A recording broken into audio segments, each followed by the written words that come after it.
Calon Tumbal Pesugihan, Part 63, Mencari Jalan. Agil diminta beristirahat lebih awal malam itu, sementara Dinda masih duduk berhadapan dengan Jaya, Hamid, dan Janah yang telah mendengar semua ceritanya. Kalin, Kira, Vira, dan Rini juga ada di rumah itu. Namun mereka lebih memilih untuk duduk di warung bersama Yusuf dan Denny. Janah jelas hanya bisa menangis setelah mendengar apa yang sebenarnya terjadi pada salah satu keponakannya selama ini. Janah tampak menjadi orang yang paling tidak bisa menerima perbuatan Hesti di masa lalu terhadap Agil dan Dinda. Kenapa ada manusia yang punya sifat seperti Neng Hesti begitu? Kenapa dia harus main pelet kepada Agil? Kenapa dia harus menghancurkan kehidupan Agil demi bisa mempermainkan Neng Dinda dan menyakitinya? Kenapa? Tanya Janah sambil bersandar di pundak Hamid. Mungkin Neng Hesti sejak awal udah sadar diri bahwa sebenarnya Agil ada kemungkinan tidak tertarik kepadanya dan akan lebih tertarik kepada Neng Dinda. Dulu seingat saya sebelum Agil terdengar menyukai Neng Hesti, Agil itu hanya hobi main, keluyuran dari ujung ke ujung, dan kalau udah selesai main dia memang paling sering mengantar Neng Dinda pulang ke rumahnya yang lama. Enggak pernah tuh kelihatan kalau Agil dulu sering memperhatikan Neng Hesti atau mencoba mendekati Neng Hesti. Tahu-tahu mendadak Agil pacaran aja sama Neng Hesti tanpa ada pendekatan atau apapun yang biasanya dilakukan anak muda. Agak aneh memang, tapi saya sama sekali enggak kepikiran kalau Neng Hesti akan menjerat Agil pakai pelet pada waktu itu. Tutur Hamid yang jelas selalu ingat dengan semua anak-anak di Cijanur sejak dulu. Dinda diam saja dan hanya mencoba memikirkan jalan keluar untuk memusnahkan pelet yang tertanam di dalam tubuh Agil seperti yang dikatakan oleh Ki Juma. Kalin bangkit dari kursinya lalu berjalan masuk ke rumah itu untuk menemui Dinda. Dinda, Ustazah Maisarah membalas pesanku. Dia sudah bertanya pada Ustadz Zainal mengenai pelet yang tertanam di tubuh seseorang dan cara untuk mengeluarkannya, ujar Kalin, menyampaikan. Apa kata Ustadz Zainal yang disampaikan oleh Ustazah Maisarah? Tanya Dinda, tampak sangat cemas saat itu. Ustadz Zainal bilang, pelet yang mungkin tertanam di dalam tubuh Kak Agil itu adalah pelet pangkanang. Media masuknya pelet itu pada Kak Agil jelas melalui minuman yang tampak seperti jamu dengan komposisi kunyit dan telur.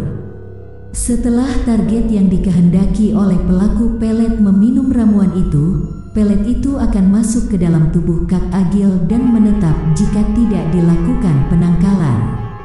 Dan memang pelet pangkanang itu bisa saja kembali dibangkitkan jika si pelaku menginginkan orang yang dipeletnya kembali tergila-gila padanya, jelas Kalin sambil membaca pesan pada ponselnya.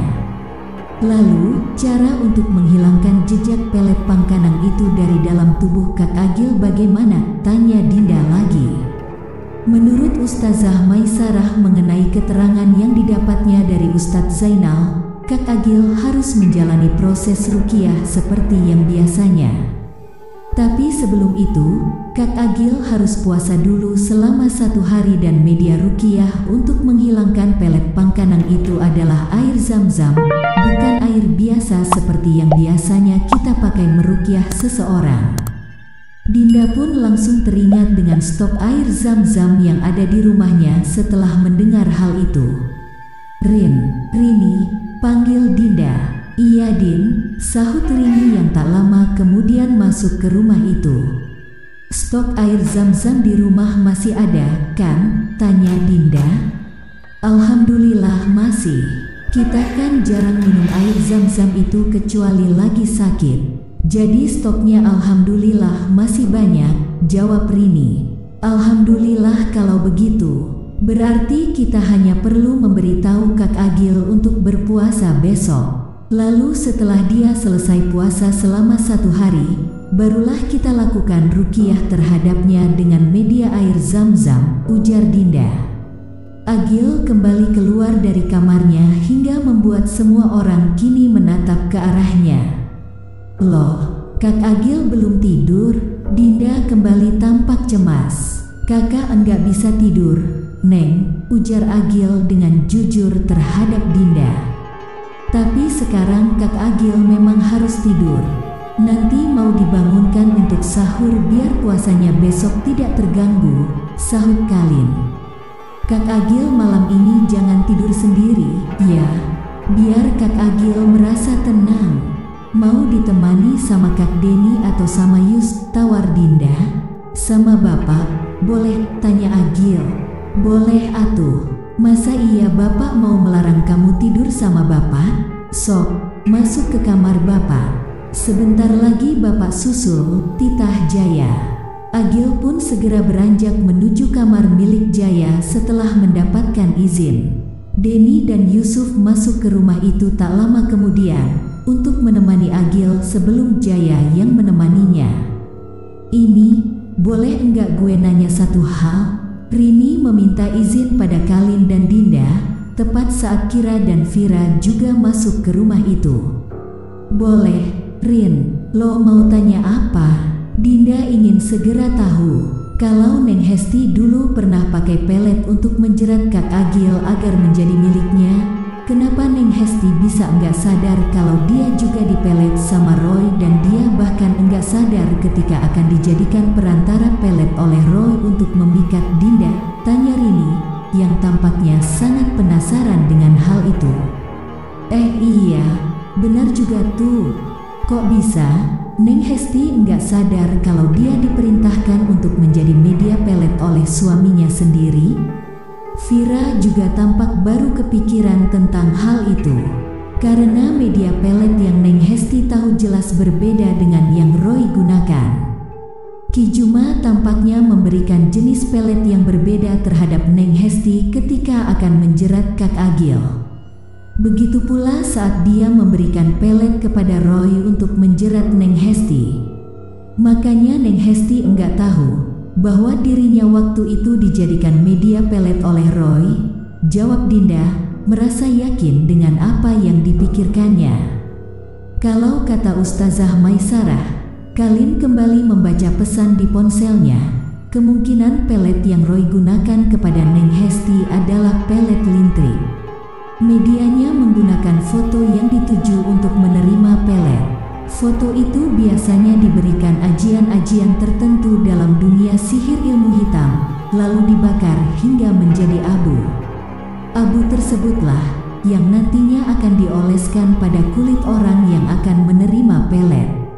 Jadi ya, memang tampaknya jawaban Dinda sudah benar. Bahwa media pelet yang Neng Hesti pakai kepada Kak Agil jelas berbeda dengan media pelet yang Roy gunakan untuk menjerat Neng Hesti dan juga yang dia coba kepada Dinda, jelasnya. Berarti, si Roy punya fotonya Dinda dong selama ini? Dari mana coba dia bisa dapat fotonya Dinda? Tanya Kira, tampak begitu ngeri. Duh, pakai nanya. Sekarang tuh zaman udah modern, Ra. Apa susahnya membidik kamera ponsel untuk mendapatkan foto seseorang dari jauh? Iya, si Roy juga kemungkinan pernah mengambil fotonya Dinda pakai ponselnya dari jarak jauh lah, jawab Vira. Berarti mulai sekarang kalau Elo kemana-mana, Elo wajib pakai masker, perintah Rini. Lah, buat apa? Kan si Roy udah terlanjur pernah ngambil fotonya Dinda dari jauh, sanggah Kira. Satu foto hanya bisa digunakan satu kali untuk menjadi syarat pelet, Ra.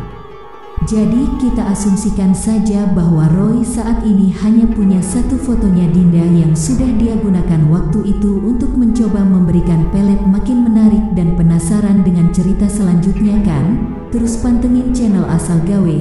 Jangan lupa like, komen, subscribe dan bagikan, serta tonton video lainnya. Salam sukses dan sehat untuk kita semua.